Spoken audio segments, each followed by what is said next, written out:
ভয় কিন্তু আমাদের অন্তরে গেঁথে নিতে হবে, থাকতে হবে। বিশ্বাস করেন, মুসলিম জাতি এখন একেবারে ধ্বংসের ধার প্রান্তে চলে এসেছে, একেবারে ধ্বংসের ধার প্রান্তে চলে এসেছে। ওই জাতির মধ্যে আমরাই আছি, প্রবলেম আমরাই ফেস করব। বাংলাদেশ স্বাধীন হয়েছে কত বছর, ভারত উপমহাদেশ মুসলিমরা কত বছর শাসন করেছে, কিন্তু আজ মুসলিমদের অস্তিত্ব সংকটের কাছাকাছি এসে মুসলিম দাঁড়িয়েছে। এখনো কি আমাদের বুধ উদয় হবে না? এখনো কি আমরা ফিতনা ফাসাদে লেগে থাকবো? এখনো কি আমরা যুদ্ধ জিহাদ চালিয়ে যাব? এখনো কি আমরা বক্তব্যের মঞ্চে সমালোচনায় মাঠ গরম করব? বিবেক নেই, বিবেক নিজের চিন্তা চেতনাকে সব খেয়ে ফেলেছে কেউ। মসজিদের ভিতরে ঢোকার আগে মোবাইলটা বন্ধ করতে পারলেন না কেন? যদি বন্ধ করার যোগ্যতা নাই থাকে তাহলে ওটাকে পকেটে নিয়েছেন কোন অধিকারে? আশ্চর্য হয়ে যাই, আশ্চর্য হয়ে যাই। মোবাইল যে আবিষ্কার করেছে, ও আবিষ্কারে মোবাইলের সঙ্গে কি ফ্রি দিয়েছে জানেন? তার প্রেমিকার নাম হেলো। মোবাইল চালানো জানুক আর না জানুক, বটম চিনুক আর না জানুক, হেলো কিন্তু 3 বার বলে। মুসলিমদের মুখ থেকে সালাম উঠে গেছে, হেলো চলে এসেছে। মুসলিমদের মুখ থেকে সালাম উঠে গেছে, হেলো চলে এসেছে, হেলো চলে এসেছে। আপনি মোবাইলের জনকের প্রেমিকার কথা বলতে খুব ভালো লাগে না? আর বিশ্বনবী সাল্লাল্লাহু আলাইহি সাল্লামের শান্তির বার্তা পৌঁছাতে আপনার মনে থাকে না? আসসালামু আলাইকুম বলা যায় না? হেলো 3 বার বলা যায়, আসসালামু আলাইকুম 1 বার বলা যায় না? বিশ্বনবী সাল্লাল্লাহু আলাইহি ওয়াসাল্লাম যখন মক্কা থেকে মদিনায় এসেছেন, মদিনায় আসার পর আনাস রাদিয়াল্লাহু তাআলা আনহু বলেন, আমি বিশ্বনবী সাল্লাল্লাহু আলাইহি সাল্লামের সঙ্গে যখন সাক্ষাৎ করতে যাই, গিয়ে দেখি তিনি জাতিকে উদ্দেশ্য করে 3টি কথা বলছেন। জাতিকে উদ্দেশ্য করে 3টি কথা বলছেন। নবীজি সাল্লাল্লাহু আলাইহি ওয়াসাল্লাম বলছেন, আইয়ুহান নাস, হে মানব মণ্ডলী শুনে রাখো, আফসুস সালাম, তুমি সালামের প্রসার ঘটাও, সালামের প্রসার ঘটাও। মুসলিমরা দৈনিক কয়বার সালাম দিবে কোনো লিমিট নাই। ঘরে যেতে সালাম দিবে, মসজিদে যেতে সালাম দিবে, কারো বাড়িতে যেতে সালাম দিবে, কারো সঙ্গে সাক্ষাৎ হলে সালাম দিবে, কারো সঙ্গে কথা বললে সালাম দিবে। অথচ আজ মুসলিমদের মুখে সালাম নাই। স্বামী স্ত্রীকে সালাম দেয় না, শরম লাগে। আছে না নাই এই রুগী এই দেশে? আমার কাছে রুগী কিন্তু কষ্ট পাবে, দৈরা রাইকা রুগীরে শোনাই তুইব। কারণ অপারেশন যখন করে তখন মানে জ্ঞান মানে সেন্সলেস করে করে অথবা জোর করে ধরে করে। আমরা তো এখন মিষ্টি মিষ্টি আওয়াজ মনে চায়, মিষ্টি মিষ্টি কথা মনে চায়, কারণ আমরা তো সব এখন ওই পর্যায়ে চলে গেছি। আমাদেরকে সোজা পথে আসতে হবে, সোজা পথে আসতে হবে, সিরাতে মুস্তাকিমের উপর আসতে হবে, আল্লাহর হুকুম মেনে চলতে হবে। বিশ্বাস করেন, বাংলাদেশে এমন একটা বুকা মুসলিম আপনি পাবেন না যে বলবে সুদ হালাল বা এটার হুকুম জানে না। পাবেন? পাবেন? পাবেন? আজ মুসলিমদের ঘরে ঘরে সুদ। আমি কি ভুল বলেছি? আমি ভুল বলেছি? মুসলিমরা রোজা থাকে কিনা? রোজা থাকে। কেন থাকে? মুসলিমরা আল্লাহর কাছে সাক্ষ্য দেয়, দেখায়, আল্লাহ তোমার হুকুম মানতে গিয়ে আমি সারা দিন ভর না খেয়ে থাকতে পারি, কিন্তু ঈদের ভরে সুদ চলে। মানে কি? মানে কি? মানে কি? আপনি কি সাক্ষ্য দিলেন? কি করলেন? আপনার ঘরে সুদ, সুদ। আমি আশ্চর্য হয়ে যাই। প্রথম ভাবতাম ছাত্র জীবনের কথা যে রিকশাওয়ালার উপার্জনটা 100% হালাল, কারণ ঘা থেকে ঘাম জড়ত, কঠোর পরিশ্রমে পেটুল চেপে আমাদেরকে বয়ে নিয়ে যেত। কিন্তু নোবেল প্রাইজ পাওয়া একজন বিশ্ববিখ্যাত ব্যক্তি ওই রিকশাওয়ালাগুলোকে প্রত্যেকটাকে সুদের ঘরে নিয়ে ছেড়েছে, সুদের ঘরে নিয়ে ছেড়েছে। সারাদিন কঠোর পরিশ্রম করে, হয় কিস্তি জমা দেওয়ার জন্য, না হয় সঞ্চয় জমা দেওয়ার জন্য। মানেটা কি? মানেটা কি? আপনার এত কষ্টের কামাইটা দিচ্ছেন কোথায়? আল্লাহর কসম, প্রত্যেকটা পয়সার হিসাব না দেওয়া পর্যন্ত হাসরের মাঠ থেকে এক পা নড়া যাবে না, আপনি যেই দলেরই হন। পেয়েছেনটা কি? ইসলামটা কি তামাশা? আল্লাহর সঙ্গে তামাশা, খুব বিপদ, খুব বিপদ। ইসলাম নিয়ে তামাশা চলে না, ইসলাম নিয়ে তামাশা চলে না। হারাম খাওয়া যাবে না, হারাম হারাম হারাম হারাম, ওটা খাওয়া যাবে না, ওটা আল্লাহর হুকুম। যে ব্যক্তি সুদ খায়, যে ব্যক্তি সুদ খায়, কোরআন হাদিস না, সরাসরি কোরআনে আল্লাহ উল্লেখ করেছেন, সেজন্য নবী এবং আল্লাহর বিরুদ্ধে যুদ্ধে সেনাবাহিনীর হয়ে মানে সদস্য হয়ে নেমে পড়ল। অথচ এই সুদ আজ মুসলিমদের ঘরে ঘরে ঘরে ঘরে। কেন? কি প্রয়োজন আপনার? একটা, আপনি এনজিওতে গেলে 3 মাস সঞ্চয় দেওয়ার পরে 20,000 টাকা দিবে। আপনার 20,000 টাকার এত দরকার? আমি তো জানি আপনার ঘরের পুরানো মোবাইলগুলো বিক্রি করলেও 50% কাভার হয়ে যাবে। আপনি আমাকে কি বুঝান? আমাদেরকে কি বুঝান? আল্লাহকে কি বুঝান? আল্লাহ সাক্ষী, আপনার বিচার হবে, বিচার হবে। কেউ বাঁচবে না, কেউ বাঁচবে না। ও যত বড় ব্যক্তিত্বের অধিকারী হোক, কেউ বাঁচবে না। আল্লাহ কাউকে ছাড় দিবেন না, কাউকে না। আপনি ব্যক্তিত্ব দেখেন, আপনি গ্যালাক্সিতে উঠলে পৃথিবী দেখবেন না। আপনি আল্লাহকে কিভাবে ধোঁকা দেন, কিভাবে ধোঁকা? ভয় কিন্তু আমাদের অন্তরে গেঁথে নিতে হবে, থাকতে হবে। বিশ্বাস করেন, মুসলিম জাতি এখন একেবারে ধ্বংসের ধার প্রান্তে চলে এসেছে, একেবারে ধ্বংসের ধার প্রান্তে চলে এসেছে। ওই জাতির মধ্যে আমরাই আছি, প্রবলেম আমরাই ফেস করব। বাংলাদেশ স্বাধীন হয়েছে কত বছর? ভারত উপমহাদেশ মুসলিমরা কত বছর শাসন করেছে, কিন্তু আজ মুসলিমদের অস্তিত্ব সংকটের কাছাকাছি এসে মুসলিম দাঁড়িয়েছে। এখনো কি আমাদের বোধ উদয় হবে না? এখনো কি আমরা ফিতনা ফাসাদে লেগে থাকবো? এখনো কি আমরা যুদ্ধ জিহাদ চালিয়ে যাব? এখনো কি আমরা বক্তব্যের মঞ্চে সমালোচনায় মাঠ গরম করব? বিপদ আছে কপালে, বিপদ। সুদকে চিরকালের জন্য না করে দিতে হবে। প্রয়োজন হলে সারা দিনে 4 বার না 1 বার খাবেন, তবুও সুদ চলবে না, তবুও সুদ চলবে না। এনজিওর হিসাব নিকাশকে গুটিয়ে ফেলেন, চলবে না। যদি বাঁচতে চান চলবে না। আপনি যেই হন, যত বড় ব্যক্তিত্বের অধিকারী হন, চলবে না। আপনাদের এই ভুল সিদ্ধান্তে, ভুল বুঝার কারণে আজ মুসলিম জাতি অস্তিত্ব সংকটে ভুগছে, তাই কিন্তু এড়াতে পারবেন না। এই রকম ভাবে আল্লাহ যা হারাম করেছেন ওটার বিপরীত কাজ করতে হবে। হারামটা করা যাবে না, কোনোভাবেই না।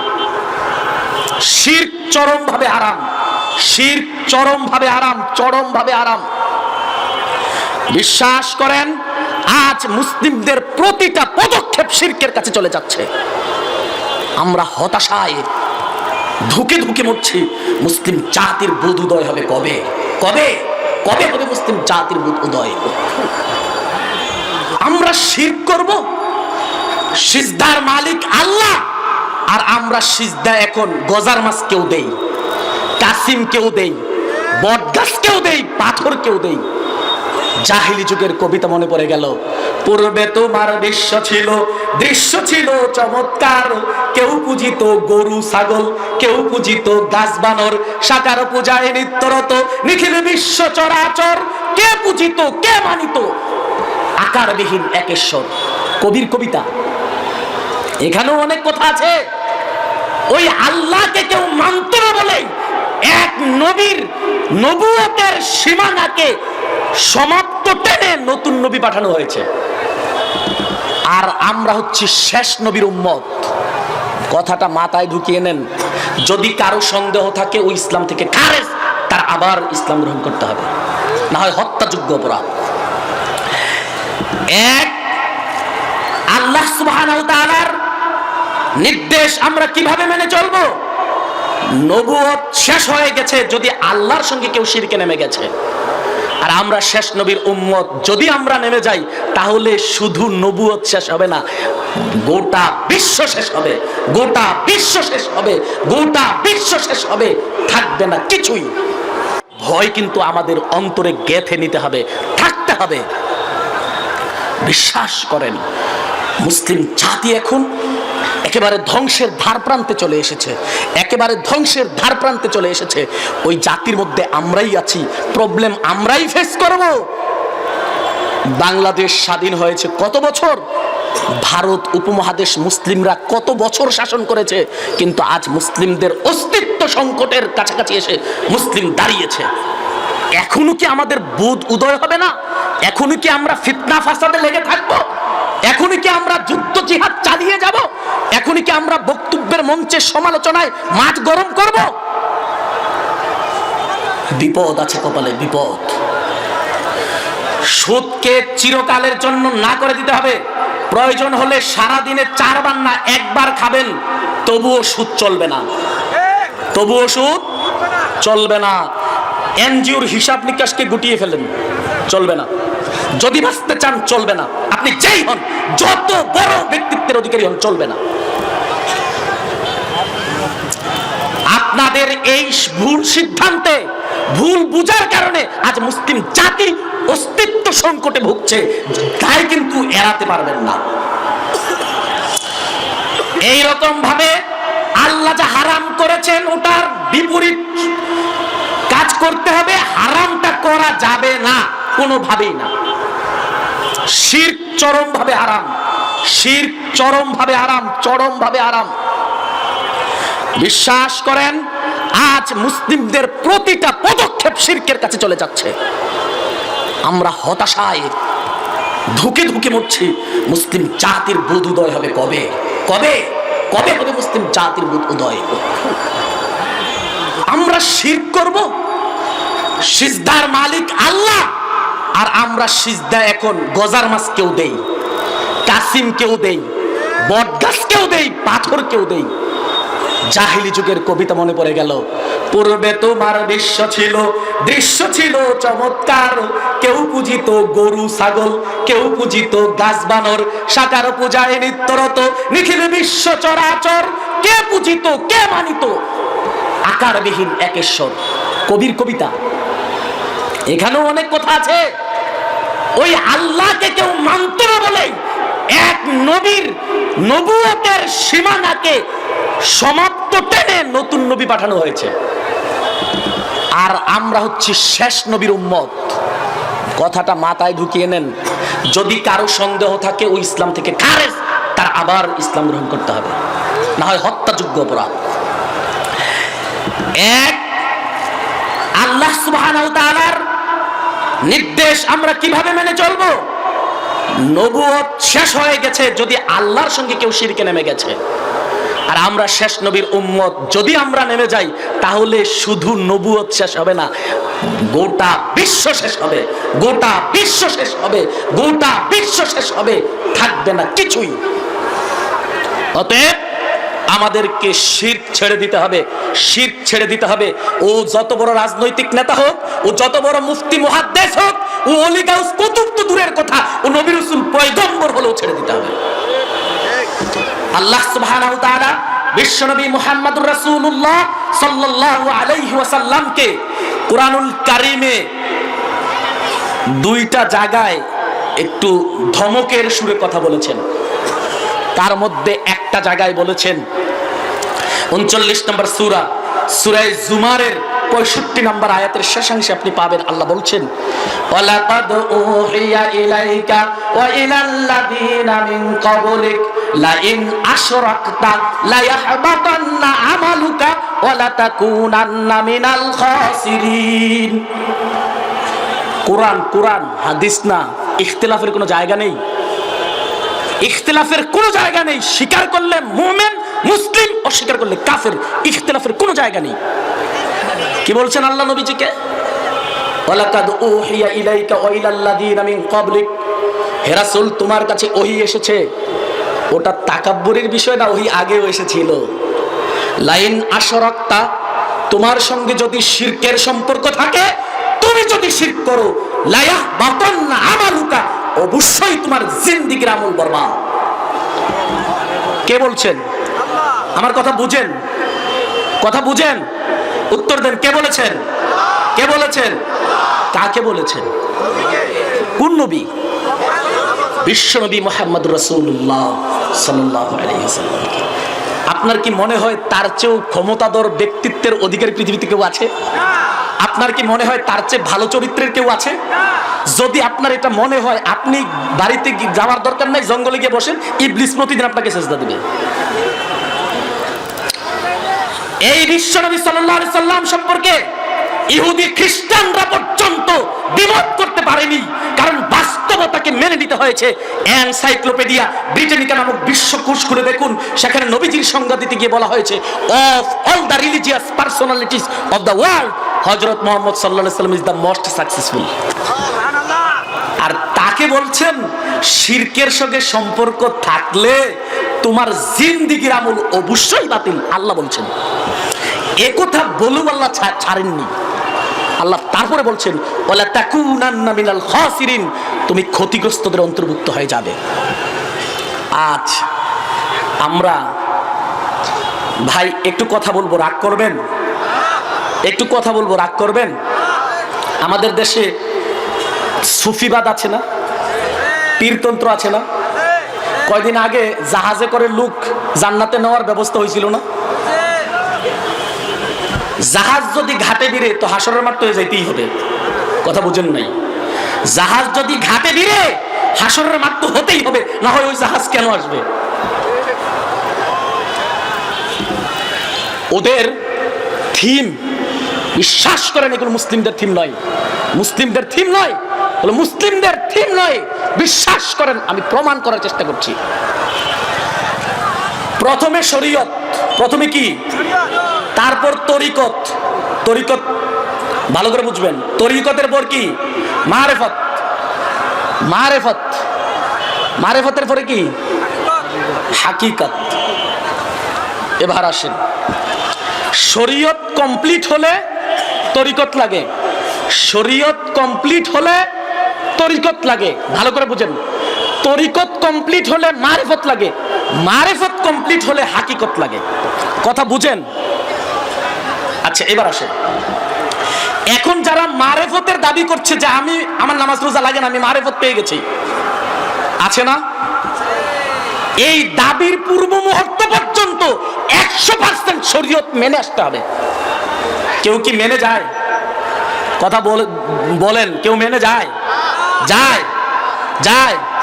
যায় না। শরীয়তের কিছুই বুঝে না, ও মারিফত পেয়ে গেছে। শরীয়তের কিছুই বুঝে না, ও তরিকত ধরে মারিফত পেয়ে গেছে। এর চেয়ে বড় ভণ্ডামি আর কি হতে পারে? মুসলিম জাতিকে ধোঁকা আর কিভাবে দেওয়া যেতে পারে?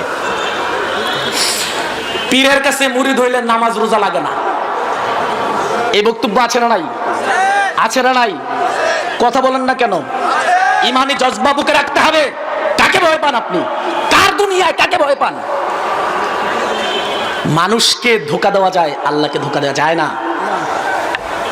নামাজ রোজা লাগে না, কি লাগে? সেজদা দেওয়া লাগে। কি লাগে?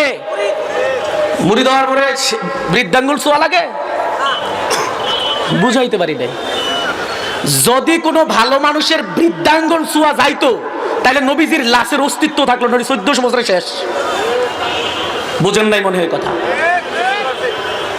নবীজির ওই যেখানে তিনি আছেন, তার ওই রওজার প্রত্যেকটা ইট চুষে শেষ করে দিত, এমন আশেক পৃথিবীতে আছে। আপনি কোন জায়গা চাইরা কোন জায়গায় শুইতেছেন বুঝেন? কিছু কিছু তো বুঝতে হবে, কিছু বিবেক রাখতে হবে, তো কিছু বিবেক রাখতে হবে না? নবীজি মানুষকে বুঝাতে ব্যর্থ হয়েছে, তাহলে আপনি কি বুঝলেন আর উনি কি বুঝালেন? পরের আয়াতে আল্লাহ বলছেন,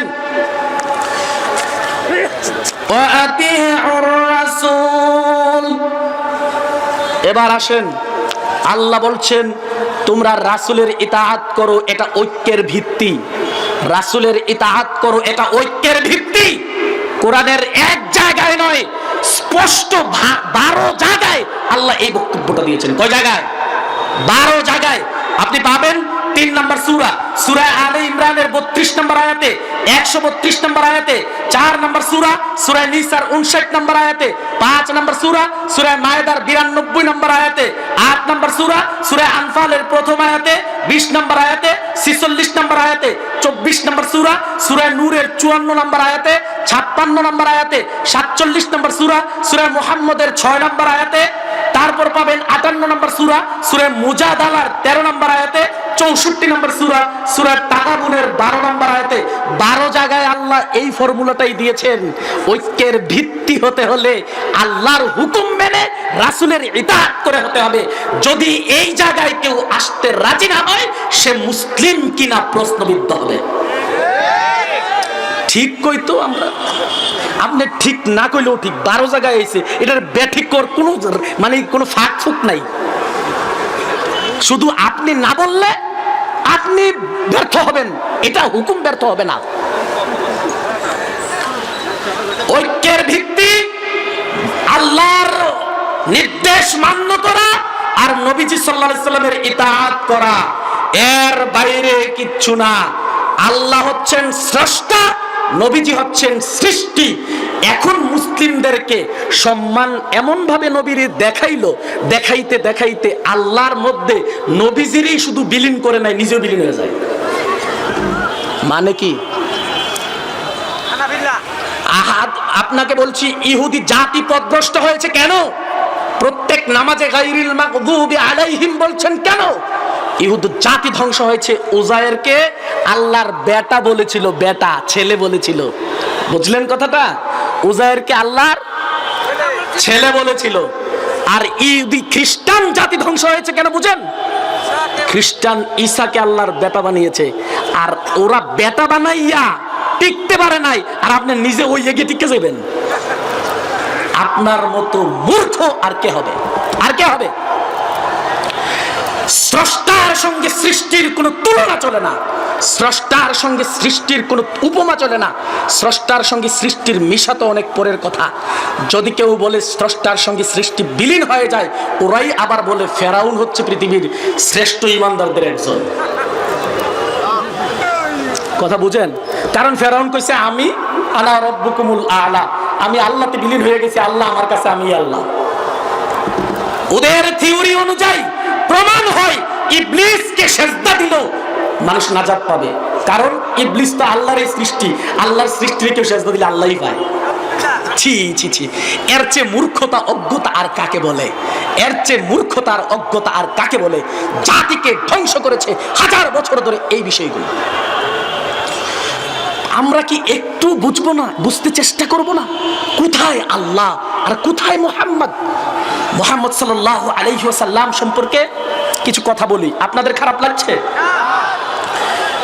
মুহাম্মদ সাল্লাল্লাহু আলাইহি ওয়াসাল্লামকে একদল আলেম তাফসীরুল কুরআন মাহফিলের স্টেজে উঠে নূরে মুজাসসাম বলে। নূরে মুজাসসাম মানে কি বুঝেন? আমরা তো মনে করেন আরবি দেখলেই ভক্তিতে খুশু খুশু হয়ে যায়, কারণ আরবি না, আমরা মুসলিম। এক জায়গায় হুজুরে কইছে মুনাজাত না করলে চাকরি নাই। হুজুরে কয় এমন মুনাজাত করবো ভিক্ষা করে খাবি। হুজুরে কইছে মুনাজাত না করলে চাকরি নাই, ধমক দেয় গ্রামের মাতবর, মুনাজাত না করলে চাকরি নাই। হুজুরও মুনাজাত করতেছে আল্লাহুম্মা গজিব আলাইহিম, আল্লাহ এর শুধু তোমার গজব হালাও। এরা সবাই কয় আমিন করো। আমরা তো আরবি দেখলে মাথা খারাপ হয়ে যায়। আরে ভাই, আরবিতে গালিগালাজ হয়। আরবিতে কি গালিগালাজ হয় না? নূরে মুজাসসাম মানে নবীজির জাতিসত্তা নূর, নবীজির জাতিসত্তা নূর। এই কথা যদি কেউ বলে, তার আকীদার অপারেশন আগে হবে, তারপর ইসলাম। এই কথা যদি কেউ বলে, তার আকীদার অপারেশন আগে, তারপর ইসলাম। বিশ্বনবী সাল্লাল্লাহু আলাইহি সাল্লামকে নূর বলে কোন দলিলে? দলিল লাগবে তো, দলিল অনেক খুঁজে পেয়েছে, কোরআনে একটা। আমি একটু ডিটেলস বলে যাই, না হয় আপনাদের অজ্ঞতাটা থেকে যাবে। 5 নম্বর সূরা, সূরা মায়েদার 15 নম্বর আয়াতে অনেক চশমা টশমা লাগাইয়া, অনুবীক্ষণ দুর্বীক্ষণ লাগাইয়া খুঁজা পাইছে। কি পাইছে? আল্লাহ বলছেন কাদ জাআকুম মিনাল্লাহি নূরু ওয়া কিতাবুম মুবিন। আল্লাহ তোমাদের কাছে নূর পাঠাইছে আর কিতাব পাঠাইছে। এই নূর মানেই নবী। এই হলো ওদের বক্তব্য, এই হলো ওদের বক্তব্য। এই ব্যাপারে অনেক তাফসীর আছে, সবগুলো তাফসীর আপনি পড়েন, সবগুলো তাফসীর আপনি পড়েন। সব তাফসীরে এককভাবে নবীকে দাবি করেনি। আপনি তাফসীরে সাআদি খুলুন, সেখানে বলা হয়েছে হুয়াল কুরআন, নূর মানে হচ্ছে কোরআন। আপনি যদি তাফসীরে বগবী খুলেন, তাফসিরে বগবীতে উল্লেখ করা হয়েছে হুয়া আনি মুহাম্মদ ওয়াকিলা আল ইসলাম। কেউ কেউ বলছে মুহাম্মদ, তিনি আবার সঙ্গে এটাও বলছেন, আবার কেউ কেউ বলছে ইসলাম। মুহাম্মদ বলে থামেননি। তারপর দেখুন তাফসিরে কুরতুবী খুলুন, তাফসিরে কুরতুবীর মধ্যে এই আয়াতের তাফসির করতে গিয়ে বলা হয়েছে আনিল ইসলাম, নূর মানে হচ্ছে ইসলাম, ওয়াকিলা মুহাম্মদ, কেউ কেউ বলছে মুহাম্মদ। এবার আমি আপনাদের কাছে প্রশ্ন করছি, কেউ কেউ তো দূরের কথা, গোটা পৃথিবীর সব মুফাসসির যদি ওনাকে নূর বলেন তবু নূরে মুজাসসাম হন না। কিভাবে হন না? প্রমাণ দিচ্ছি। নূর মানে কুরআন, আল্লাহ বলছেন। নূর মানে তাওরাত, আল্লাহ বলছেন। নূর মানে ইনজিল, আল্লাহ বলছেন। নূর মানে আল্লাহ, আল্লাহ বলছেন। এই সব নূর কি আপনাকে রাতের অন্ধকারে আলো দেয়? এই কোরআনকে আল্লাহ নূর বলেছেন। এখন আমি যদি সব লাইট অফ করে কোরআন পড়ার চেষ্টা করি, সম্ভব? মানে কি এই কোরআনের এই কাগজগুলোতে কি নূর নাই? নূরে মুজাসসাম মানে এর অস্তিত্ব রক্ষার জন্য যা আছে সব নূর। এই কথার মতো মিথ্যা কথা পৃথিবীতে দ্বিতীয় আর নাই। মুসলিম জাতি ধ্বংসের জন্য এরকম একটা কথাই যথেষ্ট। বিশ্বনবী সাল্লাল্লাহু আলাইহি ওয়াসাল্লাম কি? তিনি যদি নূর হন, আপনি তারে সম্মান দেন, ভালো কথা দেন, আমি কি তাকে অপমান করি? আপনি যদি আজ আপনার স্ত্রীকে গিয়ে বলেন, তোমার তো জীবন বড় অনেক ভালোবাসলাম, একটু শ্রদ্ধা করলাম না, আজকে থেকে তুমি আমার মা, কি হন? অবস্থা কেমন হবে? মামলা কোন দিকে যাবে? কোন দিকে যাবে? স্ত্রীকে ভালোবাসা যায় কিন্তু মা ডাকা যায় না, মামলা বুঝতে হবে তো। নবীজিকে সম্মান করা যায় কিন্তু আল্লাহর কাছে নিয়ে অপমান করা যায় না। আল্লাহর কসম, আশিকে রাসূল বলে কেউ যদি বিশ্ব নবীকে অপমান করার চেষ্টা করে, বিশ্বের মধ্যে একজন মুসলিম থাকলেও তার কলিজা ছিঁড়ে ফেলবে, কিচ্ছু করার নাই। আমরা নবীকে ভালোবাসি না, তুমি ভালোবাসার দোহাই দিয়ে অপমান করবা, প্রেমের নাটক সাজিয়ে দর্শন করবা, আমরা মানব না। এই প্রেম নাটকীয় প্রেম। কিভাবে অপমান হয় আপনাকে একটা কথা বলেই আমি ওই প্রসঙ্গটা রীতি টানছি। আপনারা সবাই ঘটনাটা জানেন, মুসলিম হিসাবে শুধু মনে করিয়ে দেই আমি। আদম আলাইহিস সালামকে আল্লাহ সুবহানাহু ওয়া তাআলা সৃষ্টি করার পর কোরআনুল কারীমের সূরা বাকারার 34 নম্বর আয়াত উল্লেখ করছেন, আল্লাহ ফেরেশতা এবং জিন জাতিকে বললেন উসজুদু লি আদামা ফাসাজাদু ইল্লা ইবলিসা। এই আয়াত কোরআনের তো, এই আয়াত আপনাদের কোরআনে আছে তো। এই আয়াতের অর্থ কি করেছেন? আল্লাহ ফেরেশতা এবং ইবলিস সহ সকলকে বলেছিল আদমকে সিজদা করতে। ভাই জিজ্ঞেস করি, ফেরেশতা কিসের তৈরি? বুঝেন নাই কথা। ফেরেশতা কিসের তৈরি? ফেরেশতা কিসের তৈরি? আদম কিসের তৈরি? এখানে সম্মান কার? সম্মান নূর না মাটির? আপনি নূরে মুজাসসাম বলে অপমান করলেন না সম্মান করলেন? একটু তলিয়ে দেখেছেন? একটু গোড়ায় হাত দিয়ে দেখেছেন যে সম্মান টিকে কিনা? বিশ্বনবী সাল্লাল্লাহু আলাইহি ওয়াসাল্লাম কি, এটাও আল্লাহ স্পষ্ট বলে দিয়েছে, এই আকীদা বিশুদ্ধ না করা পর্যন্ত আপনি মুসলিম হতে পারবেন না। বিশ্বনবী সাল্লাল্লাহু আলাইহি ওয়াসাল্লাম কি, এটা আল্লাহ কোরআনে উল্লেখ করেছেন। আল্লাহ বলছেন সূরা কাহাফ 110 নম্বর আয়াতের শেষ অংশে আল্লাহ আপনি পাবেন, কুল ইন্নামা আনা বাশারুম মিসলুকুম। হে রাসূল তুমি বলে দাও আমি তোমাদের মতোই মানুষ। কে বলছেন? কে বলছেন? এবার আপনারে প্রশ্ন করি, আমরা যেমন মদ খেয়ে টালিয়ে পড়ে এই রাসূলের জীবনে ছিল, আমাদের মতো মানে কি? আমরা যেমন সুদ গড়ে গড়ে ঢুকাইছি, সম্পদ লুটপাট করে খাই, নবীজি কি এগুলো করেছিলেন? তাহলে আমাদের মতো মানে কি? এটার অর্থ কি করবেন? এটার অর্থ কি করবেন? আমাদের মতো মানে আমরা যেমন ক্লিন শেভ হয়ে চলে, নবীজি তাই করতেন? আমরা যেমন দিনের পর দিন মিথ্যা কথা বলি, নবীজি করতেন? তা আমাদের মতো মানে কি? একদিকে মিলান, কোন দিকে? আপনি মিলিয়ে দেন যে নবীজি আমাদের মতো কোন দিক থেকে, মিলিয়ে দেন, একদিকে মিলিয়ে দেন। সেটাই হচ্ছে মুজাসসামের দিকে, দৈহিক অবয়বের দিকে। এটা ছাড়া আর বিকল্প কোনো পথ নাই। নবীজির সঙ্গে আমাদের মিলানোর এটা ছাড়া আর বিকল্প কোনো পথ নাই। আল্লাহর জমিনের উপর আসমানের নিচে আর নাই। আপনি মিলান। আল্লাহ সুবহানাহু ওয়া তাআলা বলছেন, যদি আমাদেরকে ইমানদারদেরকে ডেকে বলছেন আতিউল্লাহ তোমরা আল্লাহর ইতাআত করো, ও আতিউর রাসূলা, তোমরা রাসূলের অনুসরণ করো। এরপর একটা কথা আছে, ওইখানে একটু প্যাচ লাগিয়েছে। কোরআনের অপব্যাখ্যা কিভাবে করা হয় একটু বোঝানোর চেষ্টা করছি। আল্লাহ বলছেন ওয়াউলিল আমরি মিনকুম, তোমাদের মধ্যে যিনি আমির তাকে মেনে চলো, তোমাদের মধ্যে যিনি নেতা তাকে মেনে চলো, তোমাদের মধ্যে যিনি আমির তাকে মেনে চলো। কে বলছেন? কে বলছেন? আল্লাহ। এটা দিয়ে কেউ মাযহাব সাব্যস্ত করেছে যে মাযহাব মেনে চলতে হবে, কেউ মাযহাব সাব্যস্ত করেছে মাযহাব মেনে চলতে হবে। আপনাদের অসুবিধা হচ্ছে? আপনাদের অসুবিধা হচ্ছে? একটা তাকবীর দেওয়া যাবে? লিল্লাহি তাকবীর, লিল্লাহি তাকবীর। যে কথা বলতে চাচ্ছিলাম যে কেউ মাযহাব প্রতিষ্ঠা করার জন্য এই আয়াতকে টেনে পেঁচিয়ে ঘুরিয়ে তাফসীর করে মানুষকে বুঝাতে চাচ্ছে যে এখানে মাযহাবের কথা বলা হয়েছে। আমি দায়িত্বহীন কণ্ঠে মহাগ্রন্থ আল কুরআনুল কারীমের এই আয়াতটার কথাই বলছি। আপনারা যদি সামান্যতম আরবি ব্যাকরণ পড়ে থাকেন, সামান্যতম আরবি ব্যাকরণ পড়ে থাকেন, তাহলে আপনার কাছে আমার প্রশ্ন থাকলো, কোন জমিরটা কোন পারসন, কোন পুরুষ, কোন প্রকারের জমির, এটা যদি বুঝেন তাহলে বুঝবেন মাযহাবের দিকে যতই টানেন যাবে না। কোন জমিরটা হচ্ছে মধ্যম পুরুষ। কোন পুরুষ? মধ্যম পুরুষ, সেকেন্ড পারসন। কোন জমিরটা হচ্ছে মধ্যম পুরুষ, হাজারের জমি। উপস্থিত থাকতে হবে, তুমি তোমরা হতে হবে, সে তারা হয় না। মাযহাব যাদের নামে প্রতিষ্ঠিত তারা কি তুমি তোমরা না সে তারা? বুঝেননি? তারা যদি তুমি তোমরার মধ্যে পড়ে যায় তাহলে ডাইরেক্ট নবীজিও পড়ে যান, ওদিকে যাওয়ার দরকার কি? কথা মনে হয় বুঝাতে পারিনি। তারা যদি কুমের মধ্যে পড়েন তাহলে আবু বকর, উমর, উসমান পড়েন না কেন? তাহলে নবীজি নিজে পড়েন না কেন? ওই কুম জমিরটা আল্লাহ সেকেন্ড পারসনে দিয়েছেন, আপনি যতই টানেন ওটা মাযহাবের ইমামদের কাছে যাবে না। একেবারে চূড়ান্ত স্পষ্ট কথা, এটা কোরআনের কথা। কেউ এটা দিয়ে আবার পীরানি ভাবকে জাহির করতে চায়, তাসাউফি ভাবকে। আপনি উলিল আমরি মিনকুম, আমির হওয়ার যোগ্যতা অর্জন করুন। মুশরিকি কথায় আমির হওয়া যায় না।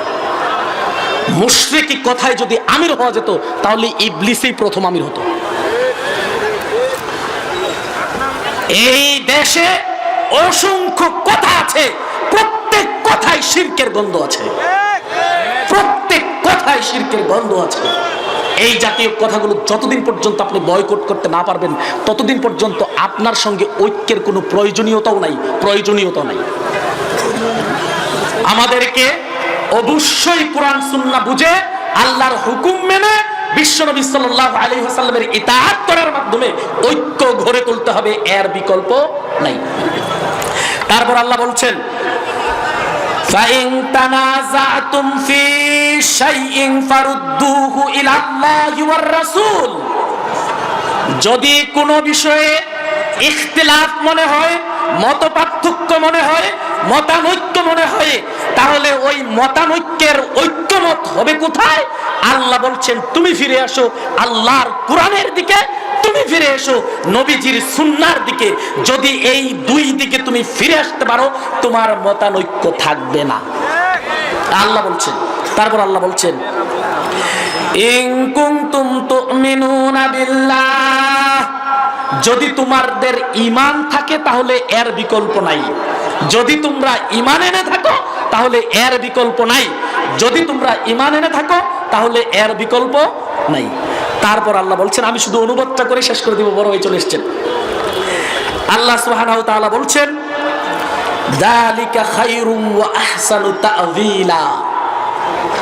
পরের আয়াতে আলাম তারা ইলাল্লাযিনা ইয়াজআমুনা, আমি ওই আয়াতটা তিলাওয়াত করেছিলাম কিন্তু অনুবাদ করার সুযোগ পাচ্ছি না, বড় ভাইকে বসিয়ে রেখে আমি কথা বলবো না। আল্লাহ সুবহানাহু ওয়া তাআলা আমাদের সকলকে কোরআন বুঝে, সুন্নাহ বুঝে, আল্লাহকে চিনে, বিশ্ব নবীকে চিনে, তাদের আল্লাহর হুকুম এবং নবীর ইতাআত করে হয়ে সিরাতে মুস্তাকিমের পথে হাঁটতে হবে। যদি হাঁটতে পারি তাহলেই আমরা জান্নাতের দিকে যেতে পারবো, না হয় গজবের জন্য অপেক্ষা করতে হবে। আপনারাই সিদ্ধান্ত নেবেন কি করবেন। আল্লাহ সুবহানাহু ওয়া তাআলা আমাদের সকলকে হিদায়াতের উপর কায়েম ও দায়েম থাকার তৌফিক দান করুক, হিদায়াত প্রদর্শন করুক, হিদায়াতের পথে চলে জান্নাতুল ফিরদাউস পর্যন্ত পৌঁছে দেখ। আমিন। ওয়া কাউলু হাযা আস্তাগফিরুল্লাহ লিসাইরিল মুসলিমিন সুবহানাকাল্লাহুম্মা ওয়া বিহামদিকা আশহাদু আল্লা ইলাহা ইল্লা আনতা আস্তাগফিরুকা ওয়া আতুবু ইলাইক।